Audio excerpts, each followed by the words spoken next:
નમસ્કાર બાળ મિત્રો, મારી યુટ્યુબ ચેનલ લર્ન વિથ વંદનામાં આપ સૌનું સ્વાગત છે. આજે આપણે અભ્યાસ કરીશું ધોરણ 3 ગુજરાતી સ્વઅધ્યયન પોથી પાઠ 9 રંગબેરંગી મસાલિયું. તો જો આપ મારી ચેનલમાં નવા છો તો મારી ચેનલને સબસ્ક્રાઈબ કરો અને બેલ આઇકન દબાવવાનું ભૂલશો નહીં, જેથી કરીને મારા ચેનલના નવા વિડીયોના નોટિફિકેશન આપ સૌને મળતા રહે. અને વિડીયો જો ગમે તો લાઈક અને શેર કરવાનું ભૂલશો નહીં. તો ચાલો આપણે શરૂઆત કરીએ. પાઠ 9 રંગબેરંગી મસાલિયું, જેમાં પ્રશ્ન 1 છે, તમે કયા શાકભાજીમાંથી બનેલું શાક બહુ ભાવે તે શાકભાજી વિશે લખો.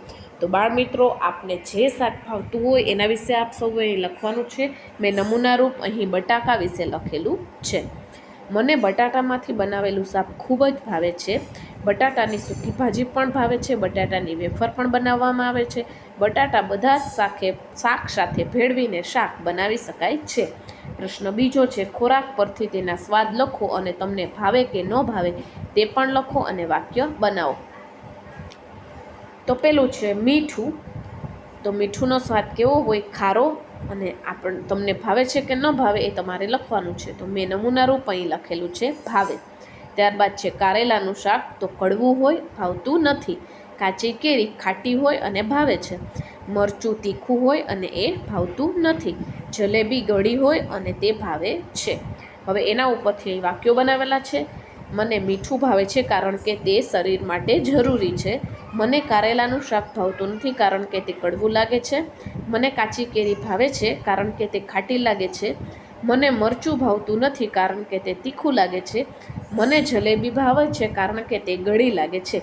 હવે પ્રશ્ન 3 છે, પાઠ્યપુસ્તકના પાના નંબર 143 પર જુઓ અને તેમાંથી નીચેના પ્રશ્નોના જવાબ આપો. તો પ્રશ્ન 1 છે, શીરીને તીખા વ્રતમાં શું ખાધું? તો શીરીને તીખા વ્રતમાં આદુની કતરણ અને મરચાં ખાધા. બીજું, શીરીને બીજું વ્રત ક્યું કર્યું? તો શીરીને બીજું વ્રત ખાટું વ્રત કર્યું.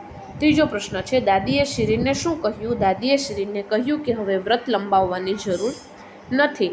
પ્રશ્ન 4 છે, શીરીનું છેલ્લું વ્રત ક્યું હતું? તો શીરીને છેલ્લું વ્રત કડવું વ્રત કર્યું હતું. તમને વ્રત કરવાનું કહે તો તમે ક્યું વ્રત કરો?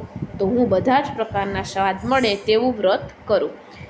એના પછીનો પ્રશ્ન છે કે ફકરા પરથી જવાબ આપો. અહીં ફકરા આપેલા છે, એના પછી પ્રશ્ન છે. એમાં પ્રથમ પ્રશ્ન છે, સ્વીટુને અવનવી વસ્તુઓ બનાવવી ખૂબ ગમે. આ વાક્યનો અર્થ નીચેના વાક્ય સાથે મળતો આવે છે. તો જવાબ છે, સ્વીટુને જુદી જુદી વસ્તુઓ બનાવવાનો શોખ હતો. પ્રશ્ન બીજો છે, સ્વીટુની પ્રવૃત્તિઓથી કહી શકાય કે સ્વીટુને નવું જાણવું ગમે છે. પ્રશ્ન ત્રીજો છે, કોઈ હાંફળા ફાફડા થઈ આવે એટલે ફોય ગભરાતા આવે. ચોથો છે, બેમાંથી વધારે અણીદાર શું? આ વાક્યનો વિરોધી વાક્ય લખો. તો બેમાંથી વધારે બુઠ્ઠું શું?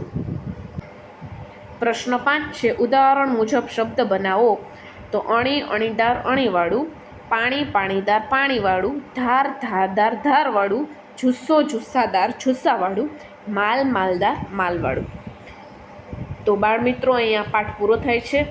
હવે મળીશું નવા વિડીયોમાં નવા પાઠ સાથે. ત્યાં સુધી આપ સૌ ડિસ્ક્રિપ્શનમાં આપેલી લિંક પરથી બીજા પાઠના વિડીયો જોઈ શકો છો.